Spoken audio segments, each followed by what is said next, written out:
realmente o bairro mais chique dos Estados Unidos, né? Do mundo, na verdade, Beverly Hills, e o Wi-Fi não funciona. Então, olha a arrogância americana. Nunca tive problema com o Wi-Fi brasileiro, e aqui, no bairro mais chique do mundo, a merda do Wi-Fi não funciona. Gente, então, muitíssimo obrigado. Hoje nós começamos, né, com problemas técnicos nossa querida audiência. Nós temos 1,5 milhões de seguidores, né, no YouTube, onde a gente lança esse podcast, né, que é Dr. Ray e os segredos da beleza, da saúde e como vencem. E hoje nós temos esse enorme privilégio, né? Eu tenho 1 milhão de perguntas para esse casal, gente. É tudo. Você pode tirar em qualquer direção, eles venceram. Então, privilégio de ter os Pimenta hoje, né? E também eu estou muito interessado, né, no livro do Júlio, muito, muito interessado. E no livro da Mara. Mara, até quero saber quanto tempo levou para você escrever esse livro. Para mim, cada livro... Gente, escrever para mim não é fácil. Cada livro que eu legal, escrevo parabéns. me leva mais ou menos 1 ano. Cada frase é uma tortura, entendeu? Então, gente, vamos começar. E todo mundo sabe, conhece o podcast, todo mundo conhece o Dr. Ray. Claro, tem meu trabalho do dia, que é ser cirurgião. Eu me divirto na mídia, né? Mas, na verdade, eu nasci sem filtro. Então, aqui não tem enganação da nossa querida audiência, não tem enganação do Brasil. Como eu falei antes, uma ideia linda, mas socialismo foi tentado em 44 países, não funciona. É uma ideia linda, mas não funciona porque tira a ambição das pessoas. Se todo mundo é igual, por que trabalhar duro? Isso aí. Outra lindíssima ideia é ser vegetariano. Jesus não era vegetariano, Moisés não era vegetariano e também não era Mohammed vegetariano. Então, nós não temos os 4 estômagos para digerir uma dieta vegetariana. Nós somos omnívoros, um pouquinho de carne, um pouquinho... Então, obtemos respeitosamente as plantas e os animais. Não somos vegetarianos. Isso é política. Então, gente, tem que ter alguém no mundo que fala a verdade. Crianças criadas por mães têm os piores resultados possíveis. Crianças criadas por pai e mãe têm o resultado ideal. Crianças só criadas por pais. Isso é ciência, gente, não é emoção. É chamado ciência. Foi demonstrado, sem dúvida, cientificamente, que crianças criadas só pelo pai é igual ao resultado de crianças criadas por pai e mãe. Não é possível que a pior situação é a criança criada só pela mãe. Sim, as cadeias do mundo, não só dos Estados Unidos, estão cheias de homens criados só pela mãe. Então, nós amamos as nossas mães, mas é necessário os dois. Eu achei muito interessante, Júlio, nesse momento, né, no super woke, no mundo super woke hoje, que você tem a fortitude gonadal de escrever esse livro que é total verdade, mas o mundo não quer aceitar, né? Nesse mundo que hoje tá perdido, né? César, Júlio, por que você escreveu esse livro? O livro está totalmente... Até eu, que não sou psicólogo de família, eu sei a estatística, por exemplo, só se formar da universidade, a pessoa que não tem pai tem 9 vezes, 900% menos chance de só se formar da universidade. Esquece ter filhos fora do casamento, esquece ir para a cadeia. César, Júlio César, eu fico chamando você de César, você tem o jeitinho de César. Júlio, por quê? Porque você escreveu esse livro nesse momento. Qual foi o impetus, como diz em inglês, escrever esse livro? Primeiro, boa noite, muito obrigado pelo convite. O livro Papai, Cadê Você, né, de um filho de um pai ausente a um pai super presente. Eu, por muito tempo, carreguei uma mentira, doutor, que você até comentou isso aí, que a minha mãe foi suficiente, ela foi uma mãe que foi mãe e pai, e eu me enganei por muito tempo. E isso me atrapalhou demais. A pessoa concordando ou não, você vê que você não consegue ter um resultado sendo um empresário, sendo um pai de família, um relacionamento com Deus, porque Deus é pai, então eu não conseguia ter aquele acesso genuíno com ele, porque eu não tinha essa confiança. Porque se o meu pai, que era o meu exemplo, o espelho, ele me abandonou aqui, como que eu vou confiar num pai que eu não estou nem vendo, né? Então eu tinha uma relação, embora eu buscava, mas muito superficial. Nossa. E esse livro surgiu justamente de um momento que nós estávamos numa roda de amigos, tratando de alguns assuntos, e dentro daquela roda nós estávamos em 6 casais. E dos 6 casais, 5 não tinham nenhum relacionamento com o pai, não conheceram ou tinham muito problema com os pais. E eu falei, cara, eu preciso me posicionar nisso aqui. Aí dali eu comecei a me aprofundar e entender que o meu pai fez muita falta, eu tive que perdoar ele e entender que ele fez muita falta para mim. Dali, daquele momento para frente, o meu relacionamento, tanto com os meus filhos, com a minha esposa, nos meus negócios, né? E com Deus principalmente, se tornou muito mais leve e muito mais natural. Nossa, já um montão de informação legal. A coisa que eu mais adoro fazer desse podcast aqui é que é como ir para a escola de Harvard, o MBA da Harvard cada semana. Eu tenho a oportunidade de sentar. Olha, gente, breakzinho. O seu sucesso é super simples prever. Pega 5 dos seus amigos mais próximos, divide o salário de todos, soma o salário deles, divide por 5, vai ser o seu salário na vida. Você quer ver onde você vai ir na vida? Pega os seus 5 melhores amigos e mais ou menos divide o sucesso dele em 5, é onde você está. Olha com quem eu sento todas as semanas. meus queridos pimentas, eu sento com gente como vocês. Eu sento com o seu tipo. Imagina o sucesso que eu vou ter na terceira idade. Júlio, então todo mundo sabe, né, que tem uma pessoa confiável no Brasil, que ama o Brasil, que obcecado, que vai morrer pelo Brasil, Sim. que fala a verdade, sem filtro. Uhum. Vamos começar, Júlio, se possível, com a estatística que é assustadora. Me dá uns 5 ou 6 índices do que é o sucesso de uma criança sem pai. Me diga, eu já falei que é 900% menos chance de se formar da universidade. Me dá alguns outros assustadores.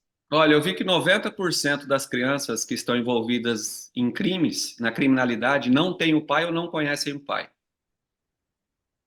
Também, vamos falar entre 9 e 10 crianças, né, só para a gente ter uma noção, 9 crianças envolvidas com droga têm problema paterno. Relacionamentos abusivos. Relacionamentos abusivos, as pessoas buscam aquele relacionamento, você fala, cara, a pessoa é tão linda, é tão inteligente, mas como é que aceita um relacionamento desse? Foi distorcido lá na origem. Dificuldade na tomada de decisão nos negócios, dificuldade de crescer empresarialmente. Nossa, desculpe, porque um pouquinho... eu estava falando, mas... Nossa, eu estava focalizado, né, no Júlio. Que esposa mais linda, irmão. Você casou com uma mulher tão linda. Desculpe. Obrigado. Você viu como é que Deus foi bom comigo? Muito. Nossa, eu sou cirurgião. Perdoei meu pai. Olha o que aconteceu comigo. Eu sou a única pessoa no mundo, né, que tem licença de comentar a beleza do homem e da mulher. Eu comento igualmente homem e mulher, porque, né, eu sou cirurgião plástico, uma profissão tão estressante, né? Pelo menos eu posso comentar sem criar raiva. Nossa, que mulher mais bonita. Então, estatística assustadora, eu também vi que o suicídio também aumenta, né? E a gravidez na adolescência também aumenta. Então, mais ou menos o problema, ele se perpetua, porque aquela menina sem pai tem mais chance de virar mãe fora do casamento e continua como a bola de neve montanha baixa, né? Fica piorando. Se eu pudesse falar só 2 coisas sobre a paternidade, ela é a direção e a segurança. Então, uma criança sem essa direção e sem a segurança, ela vai aprendendo da pior forma possível, né? Nossa. Vamos falar de uma coisa assim um pouquinho mais escondida na nossa sociedade. Eu e você, a Júlio, sendo homens, né? Escrevemos e comentamos nessa área, a gente sabe, mas o homem normal também sabe. Mas voltando para esse mundo woke, né? Não sei como falar woke em português, nesse mundo, né, politicamente correto, né, que está enforcando nós com essa corretagem política, né? Por que os pais estão sumindo, Júlio? Explica para nós por que os pais estão sumindo. Eu acho que banalizou demais o papel do homem. O homem foi banalizado. Esse papel do pai ele tem sido substituído por qualquer mulher que se levante ou que mostre o seio numa reunião, ou pelo YouTube, ou por qualquer outro posicionamento, né? Então, se você abala lá na origem, se eu não tivesse entendido e me posicionado e perdoado e ter reestruturado a minha casa, provavelmente os meus filhos iam repetir o padrão que eu havia vivido. Porque se eu não consigo quebrar essa, vamos falar aí, essa maldição hereditária, né? Meus filhos iam colher da mesma consequência e pior ainda, porque a sociedade vem esmagando. Então, se a gente não tem esse entendimento que o pai tem o papel dele, é tão importante quanto o da mãe, não é que um substitui o outro, é que eles colocam como uma competição. Eu competi com a minha esposa, e na verdade, nós somando as nossas qualidades e o que nós temos, nós vamos ter uma família exponencial, né? Vivendo a plenitude, muito mais leve, muito mais tranquilo, muito mais saudável, né? Porque Deus não errou quando ele fez o homem. E ele também não errou quando fez a mulher. O problema é quando a mulher quer tomar o lugar do homem. Aí distorceu tudo. Olha, Júlio, eu sou mais velho que você, né? Então, eu lembro, em 61, quando a Steinem, a Gloria Steinem, né, começou a pregar que a masculinidade é um veneno, né? Que todos os problemas do mundo vinha da patriarquia do homem, que o homem não era necessário, que o pai não era necessário. E todos, eu tinha 1 ano de idade quando ela começou. Então, todos esses 62 anos da minha vida, todo dia eu ouvi que o homem não tem valor, que o homem não é necessário. Eu falo a verdade, eu comecei a olhar no espelho e eu comecei a odiar aquela figura que eu via no espelho. Eu comecei, até a voz do homem, até minhas mãos, às vezes eu olhava para minhas mãos de homem, eu odiava o que eu via, entendia? Entendeu? Então, Uhum. e a estatística hoje, e plenamente apoia o seu livro, hoje 58% de todos os homens, você sabe que eu estou passando por um divórcio amigável, eu esperei até os filhos crescerem, serem adultos e ir embora. Nada contra minha esposa americana, só que é duas culturas muito diferentes. Nós adoramos abraçar, beijar, a gente gosta quando a família visita, né? E os gringos são um pouquinho mais frios, eles não gostam de abraçados, eles não gostam de muita falação. Então, somos amigos, mas em agosto eu vou me divorciar amigavelmente, mas muito depois que os filhos já foram criados, já saíram de casa, os dois. Mas hoje, 58% dos homens pararam de sair com as mulheres. Inclusive, olha, eu mesmo que estou me divorciando agora, falar a verdade, muito improvável que eu vou casar de novo. Pior, Júlio, eu acho que é muito improvável que eu jamais vou sair com a mulher de novo.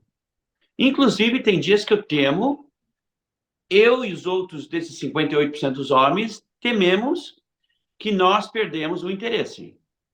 Então, antigamente, a gente lutava para não olhar a menina na academia. A gente tinha disciplina, não olha.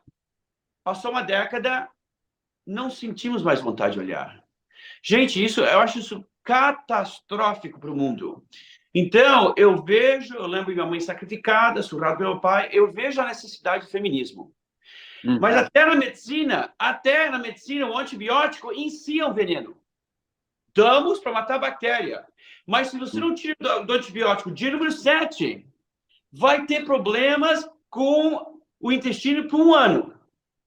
Vai ter problemas com o rim. Vai ter problema com os ligamentos. Né? O cipro quebra os ligamentos do corpo. Quebra o ligamento. Então, gente, o próprio veneno, raio-x, que é necessário para diagnóstica, se não cuidar, o raio-x mata você. Então, gente, a minha opinião é que o feminismo foi levado a um ponto exagerado. Que está andando agora. 58% de todos os homens, até sinto em mim, perderam o interesse de sair. Porque o homem já é uma criatura solitária e a gente, você vê muito macho na natureza, é solitário. Você vê o urso é solitário, muitos machos na natureza. Então, para nós estar sozinho não é um problema. A gente está totalmente confortável sozinho. Então, eu acho que as mulheres têm que reevaluar a direção do feminismo, porque estou prevendo que em 2025 vai ter uma virada. e vai realmente começar uma batalha entre homem e mulher. Então, gente, isso é chocantemente... O adulto homem não tem problema, o adulto mulher se separam. Quem paga o preço, de acordo com o seu livro, são as crianças. Gente, para a gente escrever um livro, dar uma solução, não precisa nem escrever o livro. Então, Júlio, para uma sociedade, o divórcio, o casamento no Brasil caiu, desde que eu saí do Brasil, é incrível como todo mundo se juntado, né? Ninguém casando. Júlio, então, numa sociedade desesperada por uma solução, qual solução, irmão, você apresenta no seu livro? Eu apresento, são 4 passos, né? Na verdade, o que eu falo que eu carreguei por muito tempo tem aqueles 2 pontos. Ou você tem muita revolta, ou você anula. No meu caso, eu anulei meu pai, como se meu pai não fizesse falta nenhuma. Isso foi um engano que eu carreguei por muito tempo. E esse eu acho que às vezes é até mais perigoso do que a ira. Então, até para escrever o livro, um dia nós dois conversando e a gente batendo, afinando o livro, a Mara falou: Pimenta, sabe por que seu livro não finalizou? Aí eu olhei para ela e falei: não. Ela falou: porque você não perdoou genuinamente. Tem alguma coisa aí dentro ainda que você tem algum resquício do seu pai. E aí nós fomos averiguar algumas coisas, na hora que nós alinhamos, o livro fluiu. Porque é essa falta de perdão. Reconhecer que ele fez falta, o perdoar, você ter essa vigilância para nunca mais cair nessa armadilha e entender que, embora meu pai aqui na Terra me abandonou, o meu pai celestial nunca me abandonou. Eu sempre tive um pai presente. E é uma decisão, né? É uma decisão. O livro do Pimenta ele tem o subtítulo de um filho de um pai ausente a um pai super presente. Porque o pai dele foi embora quando ele ainda era muito pequeno, os pais se separaram quando ele era muito pequeno, então ele não teve esse contato com o pai. Mas Pai ele novo? decidiu. Com licença, seu pai casou novo, Júlio? O que Como? aconteceu? Seu pai Meu casou pai de... não, eu acho que não. Você nem sabe. Ele Não. faleceu?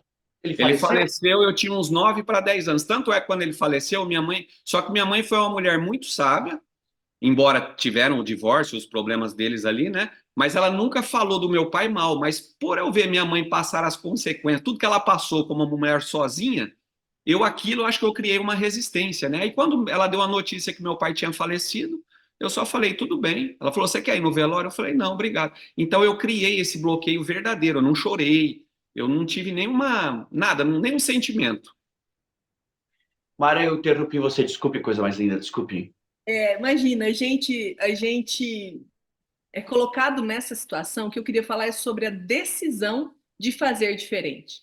Né? O Pimenta tem uma palestra que tem o mesmo título do livro dele, e na palestra dele ele mostra, por exemplo, as imagens do nascimento dos nossos filhos. Nós temos 2 filhos, e ele diz: o meu pai não estava presente na hora do meu nascimento, mas eu decidi estar presente quando os meus filhos nasceram. O meu pai não estava presente quando eu falei as minhas primeiras palavras, quando Embora eu não dei o tenha. primeiro passo, mas eu decidi segurar a mão do meu filho quando ele estava ali dando os primeiros passos. Então, além de perdoar, além de reconhecer que fez falta, sim, é necessário uma decisão para você mudar, porque a gente realmente está vivendo num mundo absurdo, onde mulheres querem ser os homens querem ser as mulheres, onde está tudo distorcido. E para que a gente comece a colocar isso em ordem, é preciso que se levante uma geração de pessoas que se posicionem, que não tenham medo de falar a verdade, que não tenham medo de ir contra o que todo mundo faz, né? Pessoas que estejam dispostas a fazer o que 90% das pessoas hoje não têm coragem de fazer.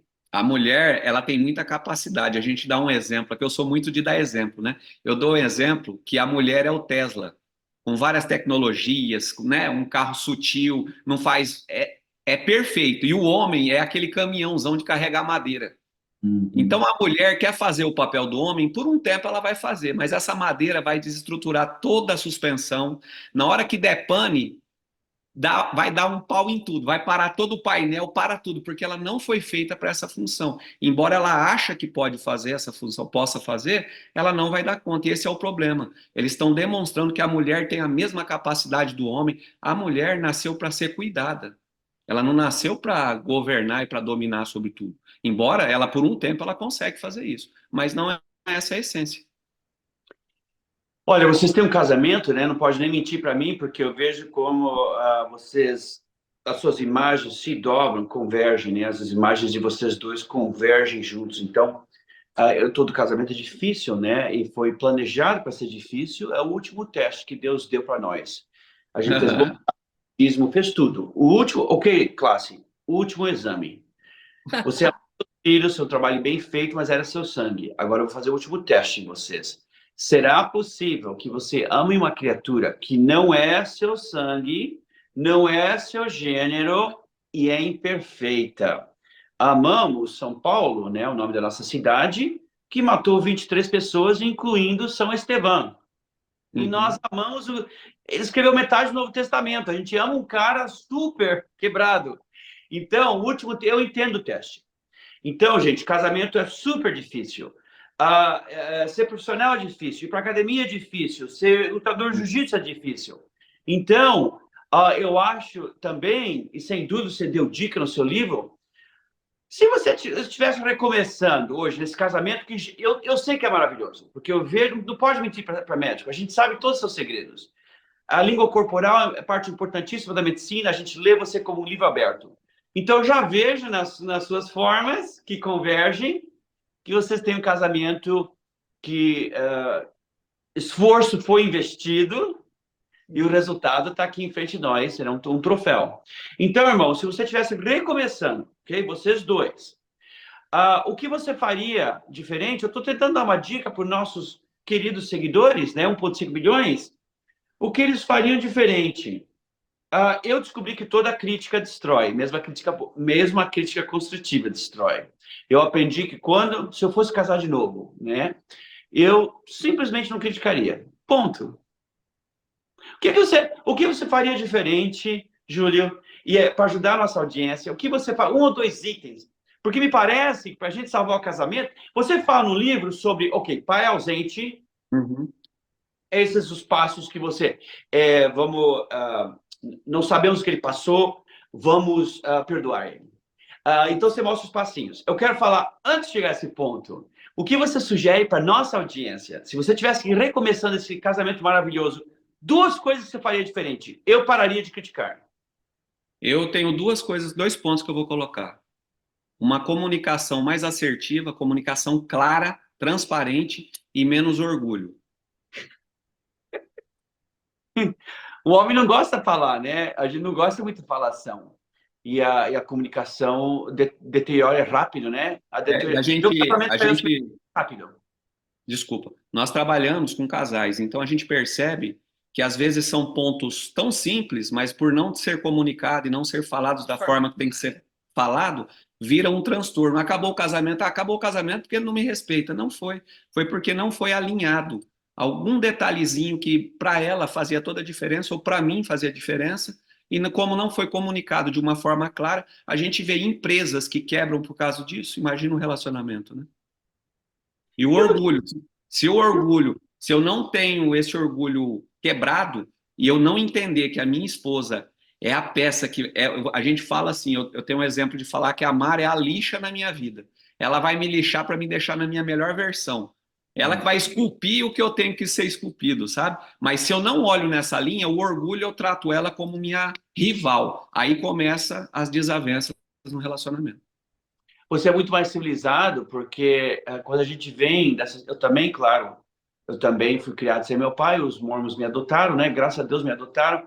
Tive uma imagem do pai na família mormon, mas não era sangue do meu sangue, ainda me sentia sozinho. Então, eu sou um homem que não tinha pai presente também, né? E eu acho aquele quebrado que sem pai deixou em mim, é difícil esse orgulho que você falou. Para mim, tudo é um ataque pessoal, entendeu? Como eu não gosto do homem no espelho, eu não gosto daquele homem. Não precisa você não gostar do homem no espelho. Eu odeio o homem no espelho. Conquistei o mundo não para impressionar o mundo, para calar a voz aqui dentro. Perdedor, perdedor, perdedor, perdedor. E não funcionou, porque aos 60 a voz ainda está aqui. Finalmente eu ignoro a voz agora. Mas e que tal quando você está quebrado, irmão? Como é que você vai colocar esse... É difícil aceitar crítica quando você está quebrado? Demais, demais. Porque você não olha como algo construtivo, né? Se olha algo como se Ah, que diminuir ainda mais, e você tem que se impor, porque senão aquela criança abandonada vai ser pisada de novo. Mas agora você não está mais falando com a criança, está falando com o empresário que tem a conta, que tem isso, que é, entende? Você quer demonstrar que aquela criança não existe mais. E às vezes aquela força que nos levaria a viver a melhor versão das nossas vidas se torna uma versão, às vezes, de muita defesa, né? total defesa, né? A gente é mais quebrado que a gente não tem pai. Não, e Ah, é tão interessante isso, que olha só, a gente está falando de um médico mundialmente conhecido e que está aqui falando claramente, né? Eu olho no espelho, eu não gosto do homem que eu vejo, eu tenho isso. Isso vem de onde? Vem justamente lá de trás daquele abandono paterno, que hoje ele olha para o espelho e de repente ele vê aquele pai que abandonou no espelho, e ele fala: "Eu não gosto de você. Eu não gosto de você". Então, a primeira coisa, o primeiro passo é a gente reconhecer. Eu falo que nós tínhamos tudo para dar errado. Nosso casamento tinha tudo para dar errado. Porque o meu pai também, meus pais se separaram quando a minha mãe estava grávida de mim. Nós dois fomos criados por mães extremamente autoritárias, então o normal era eu querer mandar, porque foi assim que eu aprendi com a minha mãe, e o Pimenta aceitar ser mandado, porque a mãe dele mandava o tempo todo. E a gente se encontrou com tudo para dar errado. E esse ano vai fazer 21 anos que dá certo. Por quê? Porque a gente entendeu que eles entregaram para a gente o melhor que eles podiam. Eles fizeram por nós o melhor que eles podiam. O seu pai, a sua mãe biológica de sangue, eles fizeram o melhor que eles podiam, que foi te dar a vida. O melhor. Então é a gente olhar para o que eles fizeram com gratidão, com Reconhecer, gratidão, né? perdoar eles pelas falhas, pelos erros. A gente precisou perdoar mesmo os nossos pais e perdoar por momentos específicos. Por exemplo, uma das coisas que a gente precisou perdoar foi por todas as vezes que a gente fez um trabalho na escola no Dia dos Pais e não tinha para quem entregar. hum. E aí, de repente, você fala assim: ah, mas não tem nada a ver, porque a minha mãe foi pai e mãe. Não, a minha mãe foi mãe. Ela até tentou fazer o papel de pai, mas a essência dela, a essência da criação dela é de mãe, e ela nunca vai conseguir substituir esse papel. E quando a gente entendeu que eles fizeram o melhor, que a gente reconheceu todos os momentos que eles fizeram falta, todos os aniversários que eles não estavam, todas as apresentações da escola, todas as vezes que a gente passou mal e teve que ir para o hospital e a nossa mãe estava lá sozinha com a gente porque não tinha o pai, e a gente perdoou cada um desses momentos, foi que a gente conseguiu tirar o peso de cima de nós e a gente conseguiu silenciar essa voz que fala: você foi abandonado, você não tem valor. E aí hoje, quando chegam as críticas, aquela criança lá já está curada, então ela já não se importa mais com isso, porque hoje a gente tirou aquele peso, a gente tirou aquele botão vermelho que a crítica acionava. Apertava qualquer. E vocês tiveram muito sucesso, né? Voltando à linguagem corporal, né? É claramente o Júlio é o alfa, né?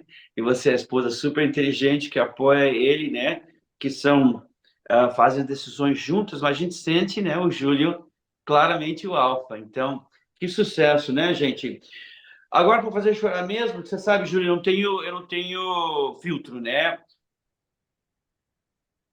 Claro. Fala a verdade, Júlio. Não, você vai falar uma mentira, né, pro cara que está exatamente onde você está, ok? Exatamente. Fala a verdade, que tem dias que sente falta do seu pai. Fala a verdade, Júlio. Com certeza. Ainda mais tendo o conhecimento que eu tenho hoje, e eu sinto a falta dele não poder viver o que eu vivo com os meus filhos. Eu também sinto isso. Eu sinto todas as vezes que eu fui pescar com meu filhinho, andar de cavalo com a minha filhinha. Nossa, coitado do meu pai. Ele não precisa ir para o inferno. Ele Isso. E se ele souber que Deus mais magnífico, que não deixa de sentir o inferno de ter perdido aqueles momentos. Nossa, exatamente o que eu penso. Irmão, o meu pai, né, ele estava na Guerra Mundial, sou terceira idade, né? Meu pai, naquele avião americano, o B-17, que era o avião bombardeador, sobrevoava a Alemanha, né, caía as bombas na Alemanha. Meu pai, 19 anos de idade, o trabalho dele é deixar as bombas caírem, né? Então, meu pai volta super perturbado, deixa os Estados Unidos para sempre, foge para a América do Sul, meu pai é americano. Arrancou todas as paredes da nossa casinha pobre e colocou chapas de aço. Não podia abrir a janela, sempre dentro de casa escuro. Alguma coisa aconteceu nele na guerra, né? Brigas terríveis entre meu pai e mãe, né? Até surrar minha mãe com o lado do facão, né? Do lado do facão. Meu Deus. De prancha, né? Odiei. Ele por muitos anos, até o canal dizer, Ray, para o Ibope tá bom, a gente quer que o canal manda, imagina, é só dinheiro, né? Nos Estados Unidos é só dinheiro. Bem dinheiro, as famílias só por dinheiro. Ray, a gente quer que você vá para o Brasil e visite seu pai no Brasil. Eu falei, ó, se eu for, eu vou com uma pistola para atirar nele. Então não é bom que eu... E eles todos alegres, né? Porque dá mais Ibope ainda. Olha a loucura do gringo, que raça mais louca. Então, eu fui para o Brasil, não era o homem, aquele homem imponente, forte que eu lembrava, agora é um homem velhinho, quebrado, cabelo bem branquinho, né? Já nos seus 80. E olha a lição que eu aprendi. Olha a lição que eu aprendi. Então, o homem totalmente mudado. E ele caminha, você vê até aquela cena naquele episódio, ele caminhando comigo nas ruínas do Brasil, ele ficou no Brasil. E ele falou, olha a lição que eu aprendi, para nossa audiência, né? Antes de você julgar seu pai, caminhe, né, uma milha nos sapatos dele. Antes de vilificar o seu pai, né? Que aqui é, culpa do homem. Nós representamos 80% de todos os suicídios hoje, 80%. Então, só um minutinho do lado do homem, só um minutinho do lado do homem. Aí você vê aquela cena no Dr. Hollywood, eu caminhando com meu pai naquele episódio onde eu fui forçado, o canal é dono de você, você faz o que o canal quer. Eu voltei ao Brasil, visitei meu pai, agora bem velhinho, bem quebrado, e ele caminhando comigo, ele fala, Beto, desculpe, né, uma vozinha bem quebrada de velho, ele fala, Beto, eu realmente não fui bom pai. Ainda não falou o que aconteceu na guerra, nunca mencionou o que aconteceu na guerra. Guerra Mundial, sobrevoando a Alemanha de noite, no escuro, 19 anos de idade. Trauma de menino de 19 anos de idade, jogando bomba nos alemães. Aí meu pai fala, Beto, desculpe, eu não fui bom pai. Últimas palavras dele. Mas o seu filho será melhor que você. Que lição e humildade. Que lição e humildade. Anos depois, no meu apogeu da mídia, eu vazo minhas fotos peladas. Sem pensar. Eu pensava que na internet russa, né, que eu não recebo nada dos russos aqui, é tudo inglês aqui. Vou vazar no Brasil, não me chamo de viado, vou vazar minhas fotos no Brasil. Em português, nunca vai aparecer nos Estados Unidos. As meninas invejosas na escolinha da minha filha, escola privada, né, escola de riquinho, mandavam para minha filha fotos do pai dela pelado. E eu lembro das palavras do meu pai. E o seu... Cuidado, Beto. Seu filho será melhor que você. Então, gente, vamos perdoar esses homens. Não são perfeitos. Nós, como homens, vamos caprichar, gente. Nossas queridas esposas, vamos tentar entender o que é a pressão do homem. Ele não fala nada quando chega em casa. Ele coloca o jogo de futebol, mas o patrão dele é uma merda. Humilha ele todos os dias. E ele continua para o trabalho. Vamos valorizar um pouquinho dos homens, criticar os homens menos, né? E nós, homens, vamos investir no nosso casamento, né? Eu acho que também...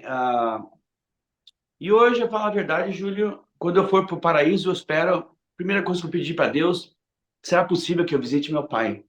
Vou abraçar meu pai e falei, eu vivi a vida, fiz pior que você.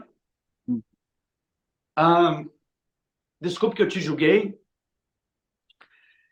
Então, gente, o homem, eu acho que o homem não é tão ruim. Esses homens fogem. A gente vive no meio aqui, a gente tem vários parceiros, né, de investimento aqui. Nós temos visto homens que construíram impérios mesmo, mas não desfrutam desse império. Esse império ele foi construído para amassar o pai, para mostrar que aquilo que o pai declarou sobre ele não se tornou e ele não desfruta, mas aquilo é para servir como assim, aquele menino que você falou que não ia ser nada é aqui, ó, para esfregar na cara.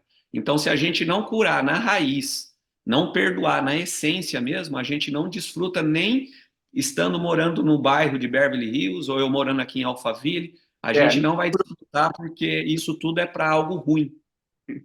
não curou a vozinha aqui dentro. Então você está certo. A gente tem dificuldade, né? E em vez de construir um império, exatamente essa razão que eu construí meu império. Exatamente essa razão. E não curou o problema. Então, vamos, como você está explicando no livro maravilhoso. Nossa, o timing desse livro é maravilhoso. Essa é a nossa crise hoje. Essa é a razão que as cadeias estão cheias. Essa é a razão que as cadeias estão cheias. Porque são homens sem pais. Então, gente, pelo amor de Deus, o livro é muito fácil de ler. Não é aquele livro enorme, comprido, com 5 volumes. É um livro fácil, de um voo só você lê o livro. Pelo amor de Deus, gente, passa aí na livraria e pega o livro. Mara, os 2 livros parecem divergentes, mas, na verdade, eles têm uma similaridade. Quando você chega na terceira idade como eu, você perde esperança. Você não quer, você pensa, a vida já passou. Eu quero melhorar essas coisas, mas como eu começo agora? Estou velho. Mara, você fala um pouquinho sobre essa terrível a impressão que a gente tem, nem na terceira idade como eu, já nos 40, 50, a gente pensa que é o fim, que acabou. Eu fiz aqueles errinhos no começo do casamento, fiz aqueles errinhos com o pai, estou no fim, não tem como salvar.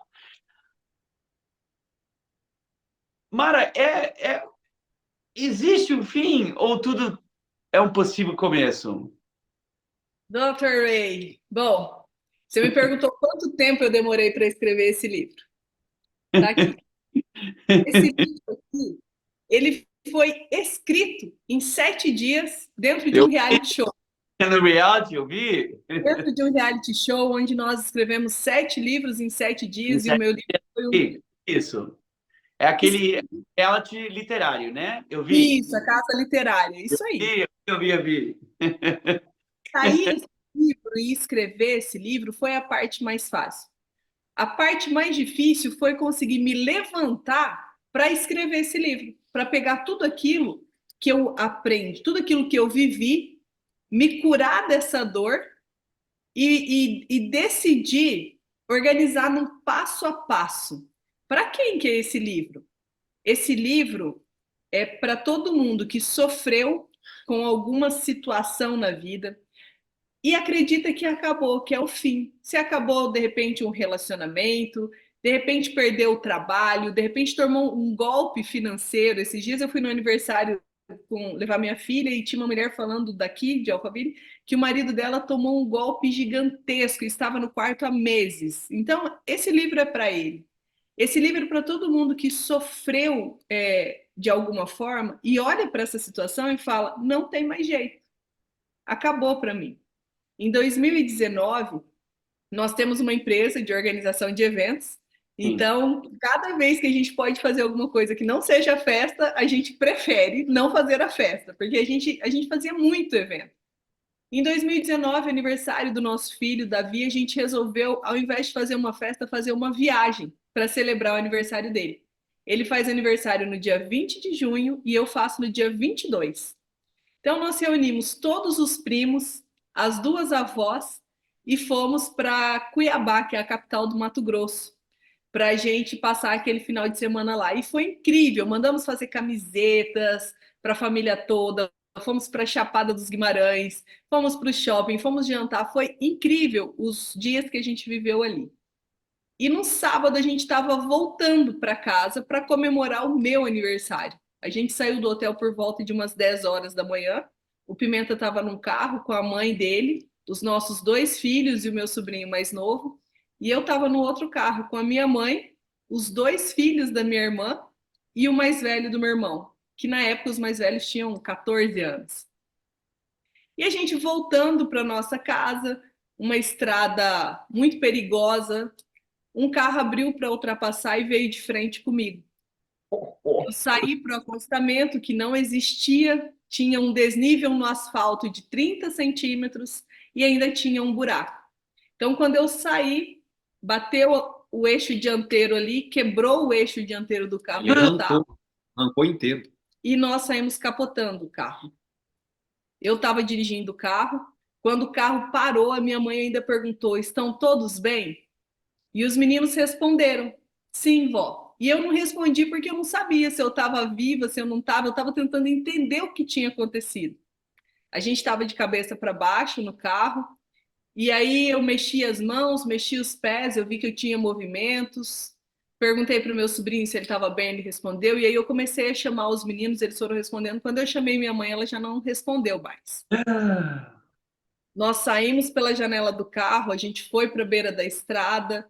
Os caminhoneiros que estavam passando pararam para ajudar no socorro, para ajudar a gente ali.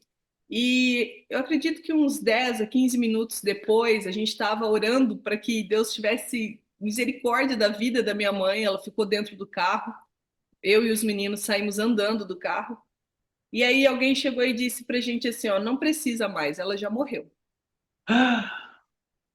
Aquilo ali foi assim, aquele choque para mim e para os meninos, né? E eu falei, meu Deus. E chegou uma médica na hora, e os meus sobrinhos, os dois filhos de médico também, eles falavam, não fala isso. Não fala isso, deixa eu ir lá que eu vou mostrar para vocês que ela está viva. Eu vou pôr a mão assim, ó, você vai ver que a veia dela, o coração dela tá batendo. E aí veio uma médica e disse assim, gente, eu sou médica. Eu sei diferenciar quando um corpo tem vida e quando não tem mais. E a sua avó não está mais aqui. E alguém precisa fazer alguma coisa, porque se ninguém fizer nada, vai acontecer mais um acidente. Tem muita carreta parada e está muito perigoso essas crianças na beira da estrada. Naquele momento eu falei, eu preciso assumir o controle. E aí consegui alguém para levar os meninos para o hospital para mim, para o hospital mais próximo.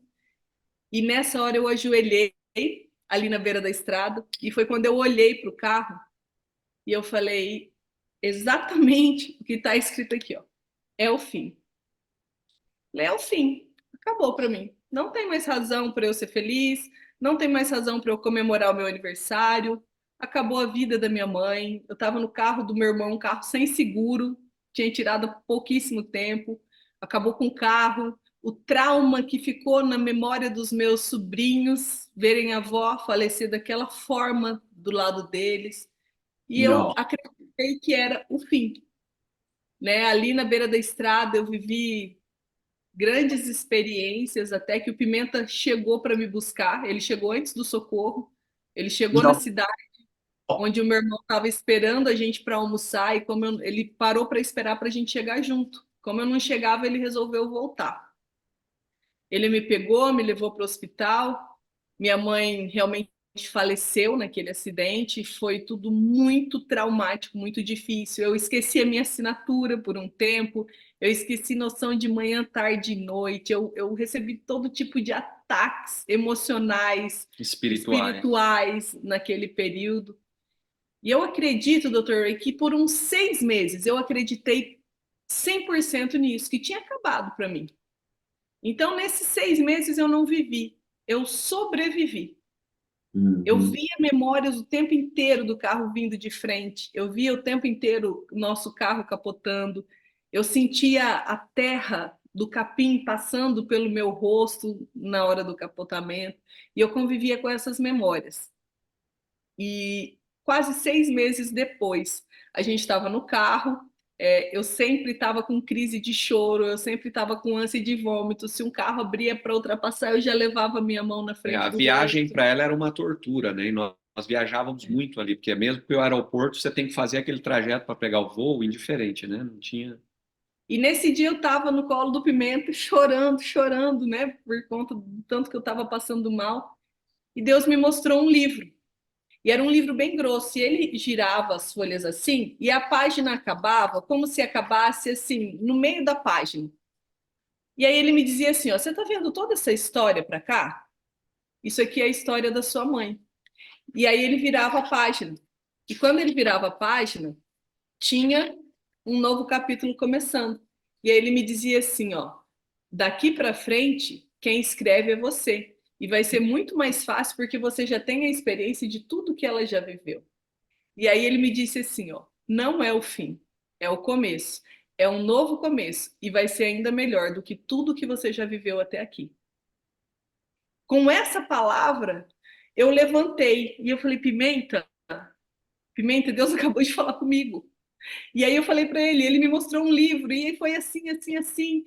E daquilo ali, eu decidi levantar mais uma vez minha decisão. Eu resolvi aceitar ajuda médica. Meu cunhado era médico, eu não queria tomar nenhum tipo de medicamento porque eu estava extremamente orgulhosa, achando que eu ia conseguir resolver todas as minhas dores, todos os meus problemas sozinha. Aceitei ajuda psicológica. Minha irmã é psicóloga, eu não aceitava fazer A terapia. ajuda dela foi tão grande que ela fez uma sessão. Foi aquela psicóloga que deu uma marretada, foi uma Foi sessão. quando eu decidi aceitar a ajuda dos especialistas para me ajudar a sair daquela situação. E aí eu fui caminhando, foi um passo a passo. Comecei a agir mesmo sem ter vontade de agir. Eu tinha vontade de ficar deitada no quarto o dia inteiro. E o Pimenta chegava e falava para mim: se arruma e vamos. E mesmo sem vontade de me arrumar, eu levantava, me arrumava e a gente ia para trabalhar. E a importância das pessoas que estavam perto de mim, que reafirmavam o meu valor, a minha identidade, a alegria de eu estar viva mesmo depois de um acidente tão trágico. E com isso eu consegui ir me recuperando. E eu realmente voltei para a vida. Quando nós mudamos para Alphaville, a gente já estava com a decisão tomada. Minha mãe estava escrevendo um livro na época do acidente. E o meu primeiro desejo foi finalizar o livro dela. Mas os meus irmãos não quiseram.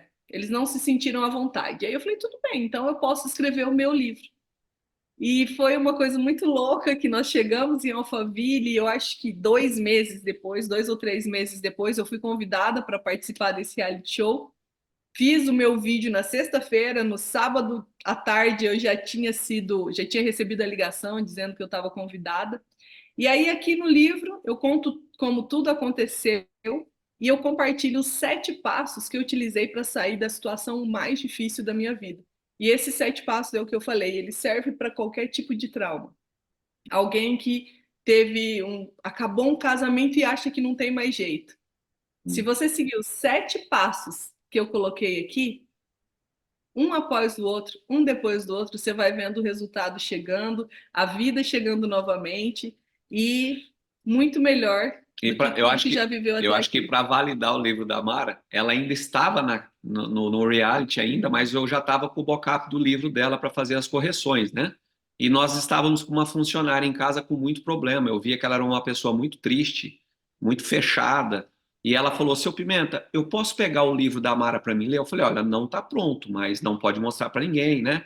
Mas se você quiser ler, tranquilo. Então, de uma pessoa que estava pensando em tirar a própria vida, no outro dia, ela leu o livro da Mari e ali ela foi restaurada, tanto ela, né, aceitou a Cristo dentro da nossa Ela chegou casa, para a foi. gente e falou: ó, eu estava pronta para tirar a minha vida, mas depois que eu li esse livro, eu entendi que não é o meu fim, que tem um novo começo e que tem muito ainda para eu viver. Então, o meu livro é isso. Nessas crises que o mundo está, né, a gente está passando agora, Covid, tudo, ah, é uma crise econômica após a outra, né? Tivemos a primeira crise econômica, daí uns 2 anos para recuperar um pouquinho, próxima crise após a que estamos passando agora, né? Então, muita oportunidade para aprender a lição desse livro. Mas vamos lá, gente, vamos colocar, né? Porque a gente tem muitos seguidores aqui. Vamos colocar aquele casal que você mencionou, aquele marido preso no quarto, paralisado com medo, no escuro, perdeu a autoestima dele. Qual seria? Ó, vamos fazer de conta que a gente é ele. Lá naquele quarto escuro, não tem como sustentar os filhos, perdeu a autoestima, perdeu o trabalho de uma vida. E eu lembro, já tive aquela situação onde você se sente paralisado, não dá nem para se mexer na cama. Esquece de sair da cama. Vamos dizer, dia número 1. Você está na cama, é 8 da manhã, 9 da manhã, 10 da manhã, ainda na cama. Qual seria o primeiro passo, Mara? Reconheça que você é incapaz de lidar com esse problema e de trazer uma solução. Entrega ele para quem realmente pode te trazer uma ruptura, assim, ó, uma ideia, algo que vai te dar um novo caminho. Pai, eu não tô dando conta. Tá pesado demais para mim, perdi tudo, tô desesperado, não sei o que fazer. eu não sou capaz, eu preciso da sua ajuda. Foi essa oração que eu fiz na beira da estrada. Quando eu olhei para o carro, as pessoas dizem para mim assim, Mara, você é muito forte. Eu falo, não, você não está entendendo tanto que eu sou fraca. Mas naquela hora eu falei para Deus assim, falei, Deus, o negócio é o seguinte, eu não tenho condições de lidar com isso. Eu nunca vi uma pessoa morta na minha vida. A minha mãe vai ser a primeira. Se você quiser levar ela, vai ser a primeira. E eu não tenho estrutura para lidar com isso. Eu não tenho força, eu não sou capaz. Só que você prometeu, quando Jesus foi, ele prometeu que deixaria o Espírito Santo para nos consolar. Então agora eu preciso desse consolo. Eu reivindiquei aquilo que a palavra dá o direito ali para gente. Eu preciso de consolo, eu preciso dessa direção. E foi muito louco, porque quando eu vi o corpo, eu falei, eu não vou conseguir ver a minha mãe dentro de um caixão. E quando o corpo chegou, quando eu olhei, eu não vi a minha mãe, eu vi um boneco de cera. E eu cheguei perto e eu falava, mas parece a minha mãe, mas não é ela. E aí o Espírito Santo falou comigo, falou, não, ela realmente não está mais aí. Eu peguei ela lá atrás. Então, todas aquelas dores que a gente é incapaz de lidar com ela, a gente tem que entregar. Ele vai te mostrar de uma outra ótica. Eu acho que era legal você falar, para ser um ponto prático também, sobre a pessoa ser intencional, se vestir que nem o Dr. Ray, assim, se olhar no espelho, o que você acha? Eu acho que essa é uma das atitudes, mas o segundo passo, que eu acho que também é fundamental para a gente ser muito prático, é estar em unidade com as pessoas certas. É o que você falou de nós termos o resultado de 5 pessoas com quem a gente mais convive. Com quem você está convivendo? Se você está convivendo com pessoas derrotadas também, você vai ficar cada dia pior. Agora, se você agir intencionalmente e tiver amigos que estão ali fazendo negócios, vendo novas oportunidades, tendo novas ideias, te chacoalhando, falando, ei, ok, você perdeu, fez errado, errou, mas agora é hora de você levantar, não dá para você ficar deitado. Agora é hora de você vir, vem, eu seguro a sua mão, eu vou te ajudar, nós vamos ali, nós vamos fazer um novo negócio, nós vamos criar um novo produto e tudo isso vai passar. Foi fundamental para mim eu estar em unidade com as pessoas certas, os nossos amigos, a nossa família, que foi me levantando o tempo inteiro. Vem, sai do quarto, vem, vamos conversar um pouco, vamos dar uma volta, vamos... E me ajudava a pensar em outras coisas, a ver de outra forma. Então, para alguém que sofreu, que viveu uma crise, se tiver no meio de pessoas derrotadas ou que te derrotam e só apontam os seus erros e as suas falhas, você vai afundar cada vez mais. Esteja junto com pessoas que vão te ajudar a levantar, que vão estender a mão e te segurar. Deixa eu só entender bem. Então, é oração, né? Ajuda profissional, rodear de pessoas vencedoras positivas, né? Que naquele momento estão ajudando a carregar você. Qual é o lugar da rotina e exercício, né? Porque eu tenho que voltar um pouquinho ao exercício também. Qual é o lugar, você mencionou, que a gente se veste para sucesso? Você vê que toda a minha carreira estou sempre vestido para sucesso, mesmo domingo, né? Que não precisava nem me vestir. Todo mundo sabe que eu sempre vestido como presidente do Brasil. E talvez algum dia acabe presidente do Brasil. Então, você vê que ela, passageiramente, vocês ouviram que ela mencionou mais ou menos que a gente se veste para o sucesso. O Júlio falou sobre a intenção, né? Esforço. Nos dias mais difíceis, Dr. Ray, o que eu falava para a Mara? Nos dias mais difíceis das nossas vidas, eu falava, Mara, você põe a sua melhor roupa. Eu me senti uma pateta, sabe? Assim, tipo, tudo desabando, tudo desabado. E ele falava para mim, se arruma, coloca um salto. Eu falava, meu Deus, esse homem tá louco. Você vai pôr a sua melhor roupa, nós vamos chorar, nem que for na melhor cafeteria, mas nós vamos sair. Ou se não tenha condições, em qualquer lugar. Eu fazia um jantar no fundo de casa, na grama, e nós comíamos fora, um jantar à luz de vela no fundo de casa. Mas você vai se vestir, porque você acredita naquilo que você vê. Então, se você olhar e ver todo regaçado, você é uma pessoa regaçada. Agora, se você olhar e você ver, você vai ver um vencedor. Então, é a sua imagem. Gente, ao time out, vários estudos demonstram que, de vez em quando, você só tem que sair de casa. É difícil conquistar o mundo em casa. Então, ele falou muito, muito bem. Então, vamos só, porque eu tenho que tocar um pouquinho, gente, tá beleza? Olha, vocês falam de investimento, vocês não são minha geração, mas você nota que a minha geração, né, após a Segunda Guerra Mundial, né, baby boomers, né, minha geração, mas você vê que até os millennials, como eles, olha, gente, como eu me visto, porque eu acho que é um ponto importante que não é mencionado muito, a gente se veste para o sucesso. E olha como esse casal maravilhoso, olha como eles se vestem impecavelmente. Para o homem que não sabe se vestir, olha como o Júlio se veste bem. E Mara, não preciso nem dizer, né? Seu vestimento hoje é, claro, não é tão, o custo não é tão importante, mas é $3.000 para cima. Então, o que eu estou dizendo, olha, gente, como ele se veste para o sucesso. Então, por favor, também aprenda as coisas sutil, né? Que eles estão demonstrando aqui na tela, sem falar muito, ok? Vamos falar um pouquinho, gente. Eu tenho que falar de exercício, porque senão totalmente perde o médico, o lado médico. Qual é o lugar da rotina na pessoa extremamente quebrada, destruída, que está um novo começo? Da pessoa que está encontrando um novo começo no mundo desabado, tá bom, o português voltando, no mundo desabado, pessoa que está recomeçando, Mara, qual é o lugar da rotina? Porque naqueles momentos que eu estava nesse lugar, né, eu sentia literalmente paralisado, neurologicamente paralisado. Eu na cama, suando, paralisado. Qual é o lugar da rotina? Não, às 6 da manhã até 6:30 eu ando de bicicleta. Então eu sei, olha, Ray, você só tem que sobreviver até o fim da bicicleta. Depois da bicicleta eu nado por 11 minutos. Então, para mim, eu notei que tendo uma rotina, eu perdi 3 vezes a eleição no Brasil, né, para presidente, senado e deputado.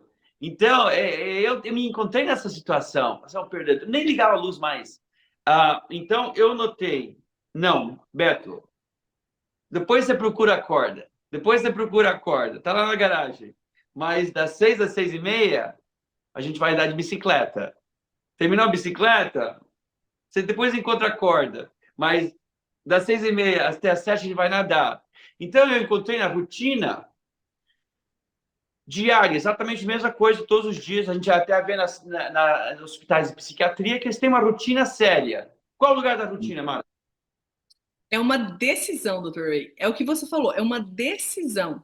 Quando todo mundo está suscetível a passar por uma grande tragédia na vida, em qualquer que seja das áreas, emocional, financeira, espiritual, em qualquer que seja das áreas.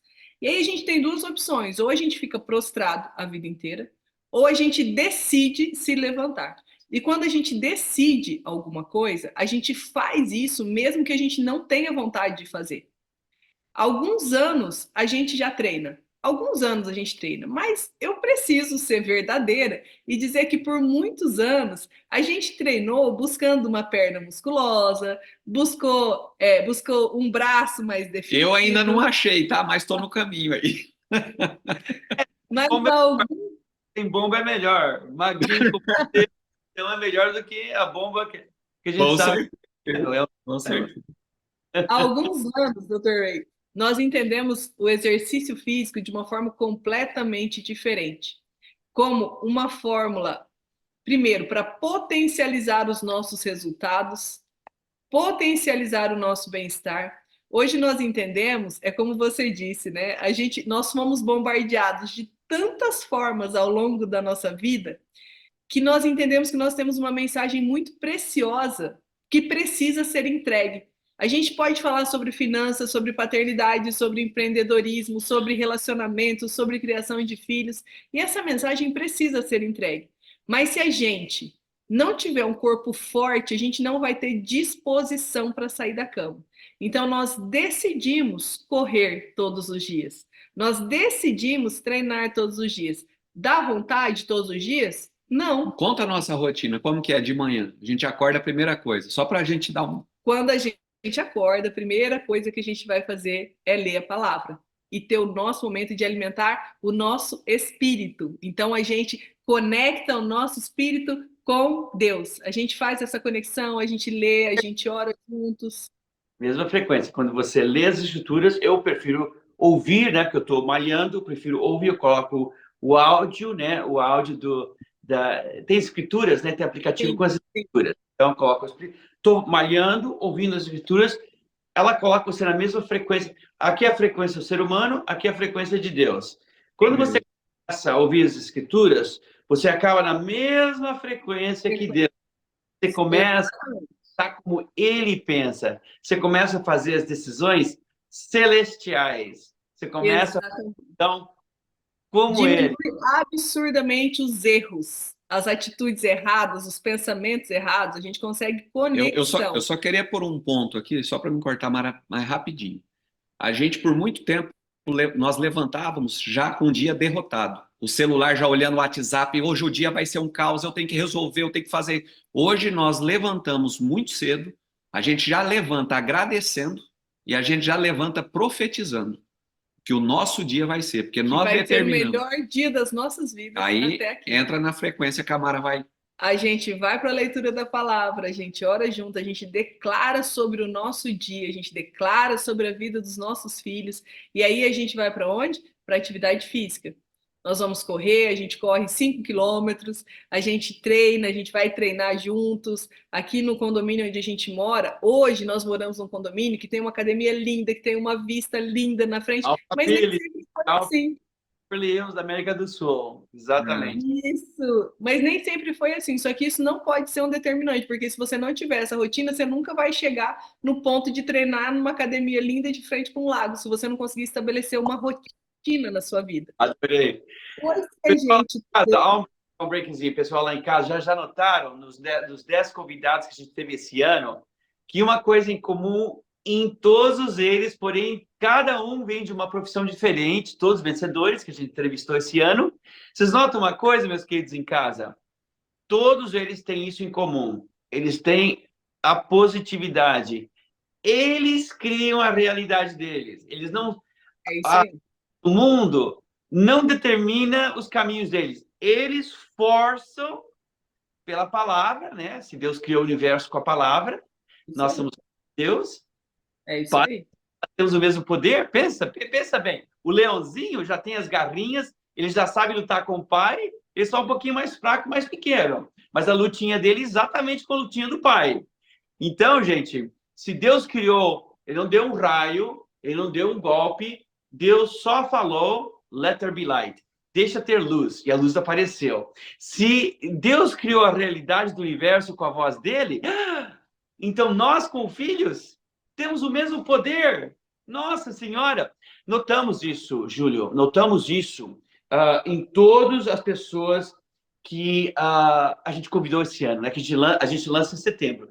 Todos os vencedores, até aqueles mais como a Dani Albuquerque, da Rede TV, todos, que estranho, circularam, mas todos, a algum ponto, mencionaram que eles declaram ao mundo, não, vou para a televisão, vou ser repórter muito boa, vou ser reconhecida, vou falar a verdade.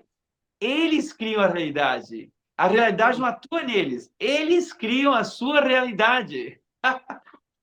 E todos positivos, e nenhum não falou que não orava. Nenhum. Então, gente, notei isso. Desculpe interromper, só é interessante ver os 10 que entrevistamos esse ano, que tem alguns itens em comum com todo vencedor. Uma coisa que eu notei, todos são positivos. E a dieta? Amara, vamos tocar na dieta, porque, claro, o programa de um médico, eu tenho que, infelizmente, falar sobre dieta, exercício e beleza. Já toquei na beleza, você é um casal lindíssimo, que se veste como rei e rainha. Vamos tocar só na dieta. O açúcar vai ajudar você a sair daquele quarto escuro? Ou o açúcar vai colocar você mais em pânico, porque o açúcar vai a 300 no seu sangue? O açúcar vai ajudar você a sair daquele quarto escuro ou ele vai ser contra você sair do quarto escuro? O açúcar ele vai te amarrar naquela cama, ele vai te amarrar naquele quarto escuro, né? Quando o Dr. Ray fala, né, sobre os pontos em comum, o sucesso ele deixa pistas e a gente precisa estar com a escuta atenta, a gente precisa ouvir e entender. Esse ano eu entrevistei os mais vencedores que você pode imaginar e eu notei, puxa, gente, isso eu notei em todos eles, não tinha um triste. Não só não era triste, ele forçava alegria no mundo. Vou ser alegre, vou conquistar isso hoje, minha família vai vencer, eu vou vencer, o Brasil vai vencer. Eles forçavam a sua positividade no mundo. Eu achei muito... Não eram só positivos, eles forçavam a positividade no mundo deles. É isso aí. Há alguns anos, há alguns anos, Dr. Ray, a gente faz um acompanhamento com uma nutróloga, uma médica nutróloga, que nos ajudou a nos alimentar de forma adequada. A entender. Porque a gente come hoje intencionalmente. Porque a gente sabe que o nosso corpo precisa de proteína, precisa de carboidrato, precisa de gordura, precisa de fibras, precisa de tudo de forma intencional. O Pimenta, ele sempre dá o exemplo de um carro. E ele fala assim, ó, você tem um carro, você coloca qualquer combustível no seu carro? Você coloca Coca-Cola dentro do tanque do seu carro? Não. E por que você coloca isso dentro do seu A corpo? pessoa senta e toma 1 litro de coca. Fala, eu não entendo um trem desse, não é possível. As crianças aqui em casa, eles têm a consciência, são crianças, são crianças. Crianças gostam de doce? Gostam de doce. Mas eles têm a consciência que o doce tem que ser consumido com moderação. Não é proibido eles comerem um doce. Mas aquilo ali, em excesso, vai trazer prejuízos para a saúde deles, para os resultados. A pessoa que não tem muita consciência vai falar, mas tadinho, vocês não dão um refrigerante para eles. Eu falo, mas qual é a inteligência de um pai sabendo que lá na frente eu vou ter que tirar? Ou ele vai estar diabético, ele vai estar com... A minha inteligência é de cortar agora, ele não precisa provar algo que é ruim. Não vai trazer benefício nenhum para ele. Nós entendemos que a dieta, ela é tão importante. A gente fala sobre os corpos, sobre os 3 corpos. Então, a gente precisa alimentar o nosso espírito, a gente precisa alimentar a nossa alma através dos livros que a gente lê, através dos podcasts, ou dos áudios que a gente escuta, dos programas que a gente assiste. E a gente precisa cuidar também da alimentação do nosso corpo. Eu preciso cuidar o que eu estou colocando dentro de mim. Do templo, né? Porque isso vai fazer muita diferença nos meus resultados profissionais. Tem gente que perde dinheiro por conta da alimentação. Mas como assim, Mara? Perde dinheiro? Perde dinheiro porque está com a pressão altíssima, está com a cabeça estourando de dor de cabeça, não consegue nem pensar assertivamente no que tem que fazer. E está ali consumindo tudo aquilo de produtos alimentícios que vão deixar cada vez pior essa situação. Então, para a gente, desde que a gente começou esse acompanhamento nutricional com uma médica nutróloga, para a gente foi muito importante para a gente. Eu acho engraçado como que o mercado faz, né? Vamos falar aí do dinheiro no mercado do alimento, né? A gente, há alguns anos, eu acho que há uns 6 anos, a gente tomava um refrigerante, mas depois que a gente entendeu o porquê não tomar, e não fazia sentido nenhum, acho que faz uns 6 anos que a gente não coloca. Não é qualquer coisa que entra na nossa vida, né? E a gente tem, o que a gente vê, por exemplo, principalmente nas praças de alimentação. Se você quer um refrigerante, a diferença de R$1 você toma lá, fica livre para você por 40 minutos. Então, sempre você quer isso aqui, com mais R$1 você ganha mais 2. E sempre coisas ruins. É engraçado, esses dias a gente foi aqui no Shopping Iguatemi, aqui em Alphaville, a gente pediu um café, e o rapaz falou assim, ó, se vocês pagarem, sei lá, R$2 a mais, você pega o grande. E aí o Pimenta falou, mas eu quero o médio. Mas são só R$2. Eu falei, tudo bem. Ele falou, tudo bem, mas eu continuo querendo o médio. E você viu? E aí ele saiu assim, tipo, nossa, que cara idiota, que trouxa. Você vê que o mercado, esse consumismo, né, e ainda mais em coisas ruins, e o açúcar, ele traz um vício. A gente, há algum tempo, também cortou açúcar da nossa vida. A gente já tem esse entendimento aí. Nossos filhos são bem moderados o que eles comem, né? Que a gente também entende hoje que não é tão fácil você cortar tudo, mas nossos filhos têm uma alimentação muito saudável, já vão ser muito melhor do que nós fomos. Um pouquinho triste, né? Como até um casamento, que a gente está vendo mais e mais, né? Entre a farma, né? E as indústrias agrícolas, né? A gente está vendo mais e mais um casamento entre os dois, e não só são a causa da nossa falta de saúde hoje, né? Estão ficando arrogantes, estão forçando o veneno deles na gente. Isso é chocante. Meus queridos, minhas queridas, então, absolutamente necessário hoje, absolutamente, papai, né? Cadê você, papai, cadê você? Escrito pelo Júlio César Pimenta, né? E, gente, eu diria que esse livro é talvez um dos livros mais importantes, porque realmente o dia que o pai sumir para sempre, né? E o lar, que é a unidade mais importante da sociedade, cair aos pedaços, como o Churchill falou, realmente é o começo do fim. Literalmente é o começo do fim da sociedade. O dia que a família cair aos pedaços, né? É o fim, realmente é o fim. Então vamos salvar essas famílias, gente. fala a verdade, é a nossa última esperança, né? As cadeias estarão mais vazias, os hospitais estarão mais vazios. Então, por favor, está em todas as livrarias, Pimenta? Todas as livrarias, né? Isso. Amazon. Onde é que o seu livro pode ser comprado? Pode entrar no nosso Instagram, que aí a gente passa certinho. O Júlio César Pimenta. Ok. Perfect. E, gente, se encontrando no casamento quebrado, numa economia em pedaços, no mundo que perdeu a sua moralidade, dias que a gente vê, o ano passado foi o maior número de guerras na história do mundo, o mundo não está evoluindo, está desvoluindo. Você entrou naquela depressão, né, que parece que não temos mais esperança, gente, mas o mundo já esteve lá. E houve poucos mais grandes na história que viraram a direção do mundo. Então, gente, o livro que parece ir de mão em mão com o livro do Pimenta, não é o fim, é o começo, gente. Porque, para a verdade, eu mesmo sofri nessas duas áreas, né? Eu sem o pai ausente, sumiu, me deu para os mormons. Eu amo os mormons, mas, nossa, imagina dar todas as crianças e nunca mais visitar. Então, gente, eu vivo o que o Júlio escreveu, mas eu vou dizer o que foi mais difícil para mim, gente. Poder ligar a luz e me levantar, né, chacoalhar o pó, depois de ser humilhado em 3 eleições no Brasil, eu pensava, nossa, eu estou trabalhando de graça, sou um dos poucos brasileiros formados na escola de governo da Harvard, só foram 3. Eu sou super culto, vou trabalhar de graça, né? Não só não me quiseram, eu perdi para um palhaço. Lembra você lembra daquela eleição? Eu literalmente perdi para um palhaço de circo. Hoje são os amigos, mas naquela época era suficiente para o homem com faixa preta 4º grau chorar no escuro e procurar a corda no escuro, procurando a corda. Gente, onde é que eu deixei aquela merda daquela corda? Então, gente, eu já estive aqui. Eu sei o que é me levantar sendo humilhado perante uma nação inteira, a nação que eu amava, que eu amo. E eu entendo cada palavra nesse livro, porque eu vivi cada palavra nesse livro. Então, gente, eu juro por Deus, porque é como um exame na escola de medicina, é como um exame na escola secundária. Todos nós recebemos o mesmo exame. 80 anos é um exame. Você vai ter a oportunidade de viver com Deus ou outro cara com o rabo. Então, como decidir a direção?